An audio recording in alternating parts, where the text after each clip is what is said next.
గౌరవనీయులు మీరు ఇంతమంది లేచి చెప్తే నేను ఏం చేయాలి sir? I will try to conclude sir. అధ్యక్ష, మేము ఏంటంటే చేసిందే మేము చెప్పుకుంటున్నాం తప్ప చెయ్యంది మేము చెప్తలేము అధ్యక్ష. గౌరవ ముఖ్యమంత్రి గారేమో వారు చెయ్యంది కూడా బయటకు పోయి మేమే చేసినామని చెప్తున్నారు. ఇవాళ మనం ఏం జరుగుతుందో కూడా చూస్తున్నాం. పోలీస్ రిక్రూట్మెంట్ బోర్డులో ఏమైంది అధ్యక్ష? ఎగ్జామ్ పెట్టింది, నోటిఫికేషన్ ఇచ్చింది మేము, రిటర్న్ టెస్ట్ పెట్టింది మేము, ఫిజికల్ టెస్ట్ పెట్టింది మేము, మెయిన్ టెస్ట్ పెట్టింది మేము, రిజల్ట్ ఇచ్చింది మేము, మొత్తం మేమే. సరే అట్లా బోన్లే ఇక. Okay, I respect you sir. ఆ సబ్జెక్ట్లో బోన్లేండి sir. I respect you sir. అధ్యక్ష, సరే అధ్యక్ష, నేను ప్రభుత్వానికి ఒక సూచన అధ్యక్ష. ఇది దయచేసి సరే, ఇందాక మిత్రులు శ్రీధర్ బాబు గారు చెప్పిన దాని continuation and I would like to give the suggestion to the government. ఏంటంటే అధ్యక్ష, శ్రీధర్ బాబు గారు కూడా అదే అన్నారు. సరే, మేము కొంత కష్టపడ్డాము, తర్వాత మీరు వచ్చి నీళ్ళు ఇచ్చిండ్రు అని అన్నారు. సంతోషం.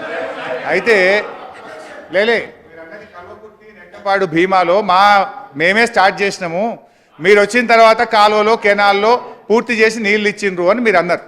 సేమ్ థింగ్ నేను చెప్పదలుచుకున్న ఒక ముఖ్యమైన point. I draw the attention of Uttam Kumar Reddy గారు. అయితే అధ్యక్ష, ఇది మన పాలమూరు ఎత్తిపోతల పథకం. దీన్ని ఏంటంటే, ఈ పాలమూరు ఎత్తిపోతల పథకంది ఒక చాలా బాధాకరమైనటువంటి ప్రస్థానం. గతంలో ఏమైందంటే అధ్యక్ష, యాక్చువల్గా 2005 సంవత్సరంలోనే రిటైర్డ్ ఇంజనీర్లు 2005 సంవత్సరంలో రిటైర్డ్ ఇంజనీర్లు ఒక డిపిఆర్ తయారు చేసి అప్పటి ముఖ్యమంత్రి వైఎస్ రాజశేఖర రెడ్డి గారికి ఈ పాలమూరు ఎత్తిపోతల పథకం మీద డిపిఆర్ ఇచ్చారు. కానీ దురదృష్టం ఏంటంటే, అప్పుడు జీవో వస్తుంది, సర్వేకి జీవో వస్తుంది ఎలక్షన్ల ముందు అన్నారు. అది రాలేదు అధ్యక్ష. తర్వాత మళ్ళీ 2014 ఎన్నికలకు పోవడానికంటే ముందు అప్పుడు కూడా మళ్ళీ రిటైర్డ్ ఇంజనీర్లు ధర్నాలు, జలసాధన పోరాట సమితి జరిగితే చివరిలో 2013లో సర్వే కోసం ఒక జీవో ఇచ్చారు అధ్యక్ష. 2013లో సర్వే కోసం జీవో ఇచ్చారు తప్ప కనీసం టెండర్ పిలవలేదు. ఆ సర్వే కూడా స్టార్ట్ కానటువంటి పరిస్థితి అధ్యక్ష. సరే, మా ప్రభుత్వం వచ్చిన తర్వాత, నేను డీటెయిల్స్ టైం లేదు కనుక డీటెయిల్స్లోకి పోతలేను. మా ప్రభుత్వం వచ్చిన తర్వాత మేము పాలమూరు ఎత్తిపోతల పథకాన్ని ప్రారంభించాం. సరే, ఆ ప్రారంభించాం.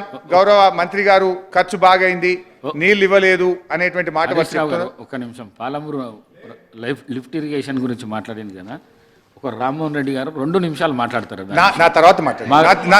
ఇప్పుడు I'm not the government sir, I'm not the government. నేను ఆన్సర్ చేయను. వారు గవర్నమెంట్కి చెప్పుకో. అప్పటి నుంచి అడుగుతున్నారు. 2 నిమిషాలు అధ్యక్ష, 2 నిమిషాలు అధ్యక్ష. స్పీకర్ సార్, మా కడియం సిఆర్ గారికి ఇవ్వలేగా సార్ మీరు. స్పీకర్ సార్, అయితే అధ్యక్ష ఉన్నాను, నేను మాట్లాడినాక మాట్లాడు అధ్యక్ష. నేను I draw the attention of Uttam Kumar Reddy గారు. సో ఈ పాలమూరు ఎత్తిపోతల పథకంలో అధ్యక్ష మనకు చాలా ఇబ్బందులు వచ్చినాయి. పాలమూరు ఎత్తిపోతల పథకంలో ఏమైందంటే అధ్యక్ష, మరి మనం ఇది స్టార్ట్ చేసిన తర్వాత ఆంధ్రప్రదేశ్ గ్రీన్ ట్రిబ్యునల్కి వెళ్ళి స్టే తెచ్చింది అధ్యక్ష.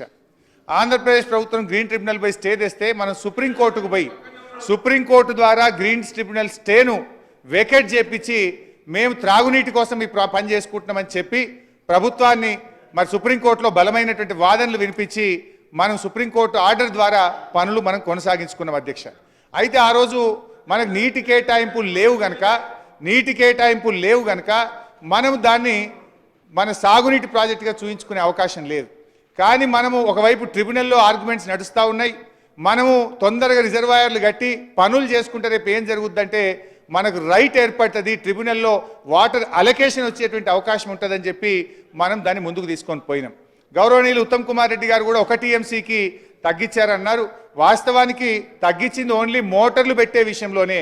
టన్నెళ్ళు 2 TMCలకు తవ్వాం, రిజర్వాయర్లు మొత్తం కూడా అదే విధంగా కట్టాం, పంప్ హౌస్ కూడా 2 TMCలకు చేశాం. ఓన్లీ మనం ఆయకట్టు వచ్చినప్పుడు మిగతా 1 TMCకి మోటార్లు పెట్టాలన్నది ప్రభుత్వ ఆలోచన. అయితే నేను గౌరవనీయులైన ఉత్తమ్ కుమార్ రెడ్డి గారు చెప్పాల్సిన విషయం ఏంటంటే, మనం ఇందులో మనం ముందుకు అడుగులు వేశాం. ఒకటి, 45 TMCలు మైనర్ ఇరిగేషన్ సేవింగ్స్ చూపించి, ఇంకొక 45 TMCలు గోదావరి నీళ్లను కృష్ణానదికి మళ్లించింది కనుక నాగార్జున సాగర్ పైభాగాన మనకు 45 TMCలు వాడుకునే అవకాశం బచావత్ ట్రిబ్యునల్ ఇచ్చింది. ఆ 90 TMCలు నికర జలాలు దీనికి కేటాయించి మనము మన CWCకి KRMBకి మన DPR పంపించి పర్మిషన్స్ అడిగాం.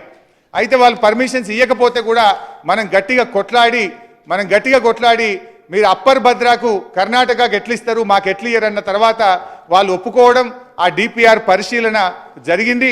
ఇప్పటికి 6 అనుమతులు కూడా వచ్చినాయి. అటవీ అనుమతి, సిఈఏ అనుమతి, అదేవిధంగా సిఎస్ఎంఆర్ఎస్ అనుమతి, గిరిజన మంత్రిత్వ శాఖ అనుమతి, భూగర్భ జల బోర్డు అనుమతి, అదేవిధంగా ఈఏసి ఎన్విరాన్మెంట్ ఈఏసి కూడా రికమెండ్ చేసింది. ఈఏసి రికమెండ్ చేసి ఇప్పుడు అది కేంద్ర ప్రభుత్వం దగ్గర ఉన్నది. ఒకసారి ఈఏసి రికమెండ్ చేస్తే జనరల్గా కేంద్ర ప్రభుత్వం ఇచ్చేస్తుంది. ఆ ఈసీ మీరు తొందరగా తెప్పిస్తే ఏమవుతుందంటే మనం కాలువలు తవ్వుకోవచ్చు. సాగునీటి కాలువలు తవ్వుకుంటే రైతాంగానికి ఇటు రంగారెడ్డి జిల్లాకు అటు మహబూబ్ నగర్ జిల్లాకు కూడా మనకు నీళ్ళు వచ్చేటువంటి అవకాశం ఉంటుంది. కనుక ఈఏసి రికమెండ్ చేసి ఉన్నది. ఈఏసి ఎప్పుడు రికమెండ్ చేసిందంటే 28 జూలై 10/8/2023 నాడు ఈఏసి రికమెండ్ చేసింది. కనుక మీరు దాని మీద దృష్టి పెట్టి ఈసీ తెచ్చేసినట్టయితే మనం పంట కాలువలు తవ్వుకొని రైతాంగానికి నీళ్ళు ఇచ్చే అవకాశం ఉంటుంది. ఎట్లయితే కల్వకుర్తి నెట్టంపాడులో మేము నీళ్ళు ఇచ్చి సాగునీటి సౌకర్యం కల్పించినామో ఇక్కడ కూడా మేజర్ పనులన్నీ అయిపోయినాయి. పంట కాలువలు దవ్వి నీళ్ళు ఇచ్చే పనిని చేయాలని చెప్పి ప్రభుత్వాన్ని కోరుతా ఉన్నాను.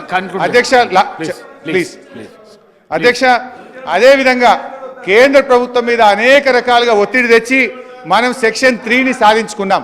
సెక్షన్ 3 అనేది మనకు ప్రాజెక్టుల వారీగా నీటి కేటాయింపులు జరుగుతాయి. ఇప్పుడు రాయలసీమకు రేపు పోతిరెడ్డిపాడు నీళ్లు ఆపాలంటే సెక్షన్ 3 ముందు కేంద్ర ప్రభుత్వం మీద ఒత్తిడి తెచ్చి 6 నెలల్లో ట్రిబ్యునల్ యొక్క నీటి కేటాయింపులు జరిగేటట్టుగా మీరు బలమైనటువంటి వాదనలు వినిపిస్తే మనకు కృష్ణాలో బ్రహ్మాండమైనటువంటి వాటా వచ్చే అవకాశం ఉంటుంది.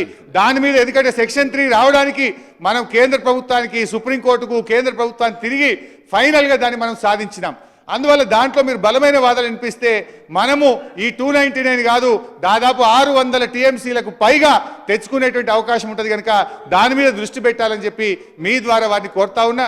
మేడిగడ్డ విషయంలో కూడా నేనేమంటున్నా అంటే దయచేసి వర్షాకాలం వస్తుంది, వర్షాలు వచ్చే లోపు దాన్ని సేఫ్ జోన్కు తీసుకుపోతే మొత్తం బ్యారేజ్ అయిపోయే అవకాశం ఉంటుంది. కనుక దాని మీద యుద్ధ ప్రాతిపదికన నిర్ణయాలు తీసుకొని ముందుకు సాగాలని చెప్పి కూడా వారిని మీ ద్వారా కోరుతున్న అధ్యక్ష. మిగతా విషయాలు యాక్చువల్గా నాకు ఎస్ఎల్బిసి విషయంలో అదేవిధంగా మిగతా గౌరవ సభ్యులు మంత్రులు అడిగారు. నేను ప్రిపేర్డ్, మీ సమయం లేదంటున్నారు కనుక మీ మీద గౌరవం కొద్దీ నేను మీ అవకాశం ఇచ్చినందుకు ధన్యవాదాలు.